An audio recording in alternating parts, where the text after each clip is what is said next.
Today, we are tracking three massive shifts in the tech space. First, Nvidia's new Feynman architecture is officially pivoting the computing ecosystem from model training to real-time inference.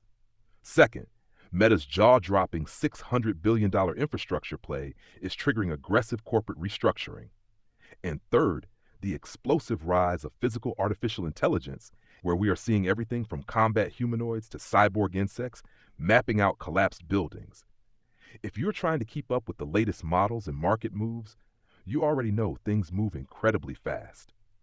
Welcome to inuku.com, AI news you can use, your daily dose of AI know-how. Let's get straight into it. What we are seeing in the hardware space this quarter is a total structural pivot. Nvidia just kicked off their GTC 2026 mega conference, and they announced the Feynman architecture, the highly anticipated successor to the Blackwell line. But here's the interesting part. This is a massive shift in priority. Feynman is built specifically for inference. Now, if you ever get model training and inference mixed up, think of it this way. Training a model is like spending years writing a massive multi-volume encyclopedia. It takes a ton of upfront time and energy. Inference, on the other hand, is the librarian instantly pulling the exact paragraph you need the moment you ask a question. Feynman is engineered for that daily grind of instant, real-time response. This completely explains Nvidia's $20 billion acquisition of Groq, a company whose entire mission is making inference cheaper and ridiculously faster. You simply can't rely on traditional GPU memory if you want real-time, zero-latency responses. You need specialized hardware, but of course, the hardware side is getting incredibly messy politically. The U.S. government just approved export licenses for Nvidia to sell those advanced H200 chips to China, and top Democratic lawmakers are sounding massive alarms over national security. We aren't taking political sides here, but the geopolitical tension is undeniably real because the supply chain bottlenecks are everywhere. Look at Ruthenium, a metal absolutely vital for high-density data storage. It just hit an all-time record price of $1,750 an ounce. At the same time, Foxconn is openly projecting they will capture a 40% market share of what they estimate is a $1 trillion artificial intelligence server market. $1 trillion is a mind-bending number. Meanwhile, China's Huahong Group is pushing straight for semiconductor self-sufficiency. They are currently spinning up a 7-nanometer production process over in Shanghai at their Huali microelectronics facility. This proves that buying these chips is really only half the battle. You actually need places to plug them in, securely house them, and power them. Which leads us perfectly into what Meta is doing right now. The structural shifts happening there are unbelievable. Meta just outlined a $600 billion data center investment plan extending all the way out to 2028. But the way they are paying for it is brutal. They are currently evaluating a 20% cut to their 79,000-person workforce just to offset the massive capital expenditure of all these new data centers. It's a total restructuring of where the money goes, and they aren't stopping there. They just acquired Manus, and they signed this insane $27 billion 5-year deal with the Amsterdam cloud provider Nebius Group just to secure global computing capacity by 2027. But this is where it gets tricky. Despite all that money being thrown around, Meta's new avocado model is officially delayed. Internal tests showed it actually lagging behind current market competitors. It just goes to show you that a bottomless budget doesn't automatically equal the best machine learning model. Meta certainly isn't the only giant reshuffling right now. Elon Musk publicly admitted that his startup, xAI, is undergoing a complete foundational rebuild because they are struggling to keep pace with industry rivals. And this is happening at a super volatile time. 4 key co-founders, Tony Wu, Igor Babushkin, Kyle Kosick, and Christian Szegedy, have suddenly departed right as SpaceX, which now owns xAI, is preparing for an IPO later this year. That is some intense corporate drama. Over in Asia, look at Alibaba. Their CEO, Eddie Wu, is completely shifting their aggressive strategy. He consolidated the Tongyi Lab, the MaaS infrastructure, the Quen Assistant, and their new Wukong unit all into one massive umbrella, the Alibaba Token Hub Business Group. It's a mouthful, but the goal is absolutely critical. They want to dominate the emerging enterprise agent economy with immediate plans to integrate these autonomous agents directly into Taobao and Alipay. When we talk about the agent economy, we aren't just talking about chatbots anymore. These are independent software programs capable of executing complex, multi-step business tasks without human supervision. The infrastructure is evolving. The artificial intelligence is literally growing legs. Welcome to the physical era of artificial intelligence, often called embodied AI, where neural networks operate hardware in the real world. The military applications here are moving terrifyingly fast. There is a U.S. startup called Foundation that makes the Phantom Mk1 combat robots. These are black steel humanoids with tinted visors, and 2 of these units are actually in Ukraine right now, being evaluated for reconnaissance and ground operations. They are fully capable of operating pistols, M16 rifles, and shotguns. Foundation says they are scaling production to 50,000 units by 2027, leasing them out at $100,000 a year.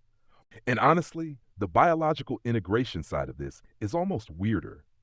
Over in Germany, a defense startup called Swarm Biotactics is turning Madagascar hissing cockroaches into intelligence-gathering cyborgs. It is pure science fiction. They literally strap tiny electronic backpacks with cameras, microphones, and edge processors onto the insects. Operators steer them using low-voltage electrical impulses to navigate collapsed buildings. You basically hijack the nervous system to create a biological drone that never needs a battery recharge, just to walk. But it's not all military and rescue. Civilian physical AI is advancing rapidly too. Researchers have developed Latent, an open-source system training humanoid robots to play tennis. The brilliant part is that they are doing it by studying imperfect human motion data. Think of it like teaching an autonomous car how to drive by putting it in a crowded, chaotic city intersection during a snowstorm, rather than on a perfectly paved, empty test track. It has to learn from real, messy mistakes. Product engineering leaders are hyper-focused on this chaotic data right now, because if a robot is going to be in our physical space, we need strict safety, measurable outcomes, and human accountability. Speaking of physical space, the data partnerships fueling this are getting incredibly creative. Coco Robotics is currently training small delivery bots to navigate complex city streets. And guess where they are getting their spatial data? Pokemon Go. Niantic revealed that players have collected 30 billion real-world AR scans over the last 8 years. How wild is it that chasing virtual creatures through a public park on your smartphone half a decade ago is now the exact spatial data helping a robot navigate around a fire hydrant to drop off your groceries today? It is the ultimate crowdsourced data play. But you don't even need a physical robot to execute tasks in the real world anymore. Digital agents are totally taking over the software landscape. Take NanoClaw, for instance. It is a highly efficient fork of the open-source OpenClaw project. They took a massive codebase of over 434,000 lines and compressed it down to under 4,000. That is an unbelievable compression rate, and it pulled in 100,000 downloads in just 5 weeks. The real magic of NanoClaw, though, is its new Docker micro-VM integration. It utilizes sandboxing. Think of a sandbox like putting the AI inside a heavy-duty bank vault. It can do all its complex calculations safely inside, but if it accidentally triggers an error or goes rogue, it only affects the vault. The rest of your computer's operating system stays completely untouched. AMD is even building hardware specifically for this now with their new agent computer category, hardware built just to run local agents continuously in the background, delegating tasks through Slack and WhatsApp. It is invisible automation. Salesforce is already heavily monetizing this concept with their Agentforce platform for sales and customer service. Even WordPress launched a browser-based sandbox so developers can spin up private test sites without buying hosting domains. It removes so much friction. This push for seamless integration is exactly why OpenAI is making such a massive enterprise play right now. They are in advanced talks for a $10 billion joint venture with private equity firms like TPG, Bain, and Brookfield. They're looking to secure $4 billion upfront just to push enterprise tools. But at the exact same time, OpenAI is dealing with a crazy internal cultural battle regarding content policy. They were debating lifting the ban on X-rated and erotica content. It would have been a huge shift, but it got delayed because internal advisors warned it could lead to severe emotional over-reliance and compulsive user behaviors. And that makes total sense. To make these agents genuinely useful, the underlying models have to understand massive amounts of context, making them behave in incredibly human ways, which naturally leads to deep psychological attachments. Speaking of context, Anthropic just made a huge leap. A 1 million token window is now the default for Claude Opus 4.6 and Sonnet 4.6. To give you an idea of what a token window means, think of it as the model's active working memory. 1 million tokens means you can feed it the equivalent of several thick novels at once, and it remembers all of it flawlessly during your session. There are no multiplier fees for Max, Team, or Enterprise users. They're even doubling usage limits off-peak from 5 a.m. to 11 a.m. PST and adding a new voice mode to Claude Code and the Cowork platform. Google is upgrading heavily too. They've transformed Google Maps into a personalized concierge with Ask Maps. Powered by Gemini, you can now do multi-part queries asking about specific entrances, street views, and parking availability all at once based on your search history. Monetization is still completely undecided, but they are also relaunching the Stitch 3D workspace for generating React apps and doing voice collaboration. However, there is a very dark side to how realistic these artificial intelligence systems are getting. Google is actually facing a landmark product liability lawsuit in Florida right now over the Gemini Live chatbot. Tragically, a 36-year-old man died by suicide, and the legal complaint ties it directly to his intense psychological attachment and dangerous delusions fueled by the chatbot. It is awful, and it is going to be a major legal test of corporate responsibility. This is especially poignant because AI companies are actually hiring improv actors and stage performers right now to teach large language models human emotion and tonal nuance so they sound more real. It drastically blurs the lines between software and companionship. The legal battles aren't just about liability, they are heavily focused on copyright too.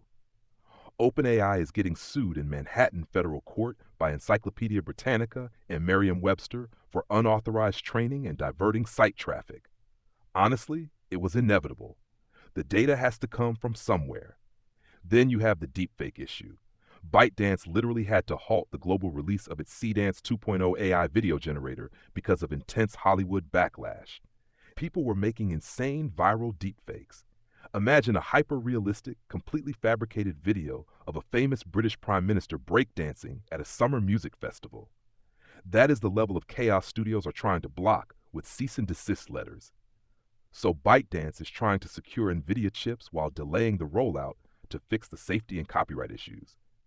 Meanwhile, their rival in China, Moonshot AI, the team behind the Kimi chatbot, is raising $1 billion right now for an $18 billion valuation, purely driven by massive consumer demand across the Asian market. The money moving around is just staggering. So where does all this leave human beings? Let's look at the labor market.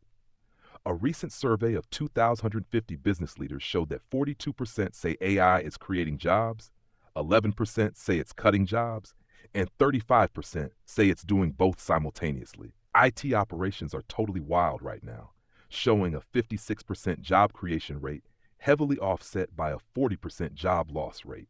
It's a massive reshuffle. What we are seeing is more about workflow reshaping than just flat out replacing people. But entry-level hiring has undeniably slowed down. ServiceNow's CEO Bill McDermott was warning about this recently, stating we could see mid-30% unemployment for recent graduates soon. That is a terrifying statistic, because if an AI does all the junior work, how does a junior ever get the experience to become a senior? Developer communities are debating this heavily right now, wondering if automated coding is basically destroying the motivation to learn core computer science fundamentals. If the AI writes all the code, no one learns how the underlying architecture actually works. But on the flip side, AI is enabling people to do things they never could have dreamed of before. There is an incredibly optimistic citizen science story out there. A data engineer named Paul Cunningham, who has literally zero biology background, used AI tools to cure his dog's mast cell cancer. He spent $3,000 sequencing the tumor's DNA, used Google DeepMind's AlphaFold to map the mutated proteins, and then used ChatGPT for iterative guidance to figure out the science. He actually provided a specialized formula to the UNSW RNA Institute to synthesize a custom mRNA vaccine, and it worked. The tumor shrank by 50%. Someone with absolutely no laboratory background just crowdsourced a cancer vaccine using public software. It is mind-blowing. Before we get into the final takeaways and our closing summary, just a reminder that you can find more insights, deep dives, and market signals like this at inuku.com. Looking at the big picture, the major research labs are pushing boundaries just as heavily as the public sector. Argonne National Laboratory is currently using the Aurora Exascale supercomputer. Exascale means this computer can perform a billion calculations every single second. They are using it alongside AI models as ultra-high-speed cameras to simulate the creation of nanodiamonds under extreme conditions, saving massive amounts of time and money compared to physical testing. With all of this happening at breakneck speed, regulators are scrambling to establish guardrails. In the U.S., it's a total patchwork of state-level laws right now. Washington passed comprehensive bills on AI provenance. New York is advancing algorithm warnings, and Georgia and Hawaii have enacted new transparency laws for chatbots. Up in Canada, the Treasury Board Secretariat is funding the G7 GovAI Grand Challenge, trying to figure out how governments can actually integrate this technology securely to optimize the public sector. And that's your daily dose of AI know-how from inuku.com, AI news you can use. The biggest takeaway today is that we are clearly moving past the initial conversational hype and straight into verifiable utility. The heavy capital flowing into specialized hardware, secure local agents, and physical robotics signals that enterprise automation is officially here. When intelligence isn't just a chatbot on your phone, but an autonomous agent negotiating your business deals, a robot securing a physical perimeter, and custom medicine synthesized right in your living room, we have to ask ourselves, are we just building better tools, or are we building an entirely new digital ecosystem that we just happen to live inside of? Catch you next time.